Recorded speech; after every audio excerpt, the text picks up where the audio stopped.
On part au Proche-Orient, au nord de la Syrie, où des dizaines de civils, dont des enfants, ont péri dans des frappes de la coalition antiterroriste co-dirigée par les États-Unis. Selon des sources sur place, elles ont eu lieu sur la ville de Raqqa, où les combats font rage dans les zones les plus peuplées. En 8 jours, près de 170 civils sont morts.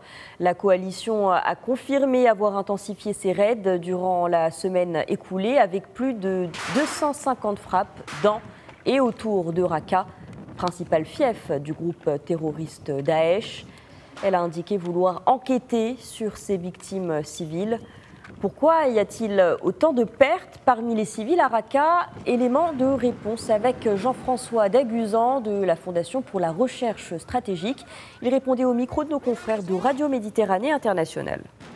Les dommages collatéraux s'expliquent parce que les djihadistes s'enterrent au milieu des civils. C'est ce qui s'est passé pour Mossoul-Centre, c'est ce qui s'est passé pour toutes les autres villes qui ont été prises depuis des années. Le mélange intime des djihadistes et de la population fait qu'il y a des pertes. Alors comment traiter ça autrement? C'est extrêmement difficile, à part quasiment la rentrée au corps à corps qui elle-même conduira à des pertes civiles si tout le monde se bat au milieu de la population. Et c'est bien le but recherché par les djihadistes.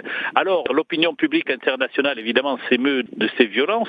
C'est une émotion légitime, sans qu'on ait beaucoup de solutions pour y faire face. En oubliant aussi que la population et l'opinion publique internationale s'émeut des massacres terroristes commis par l'État islamique aussi.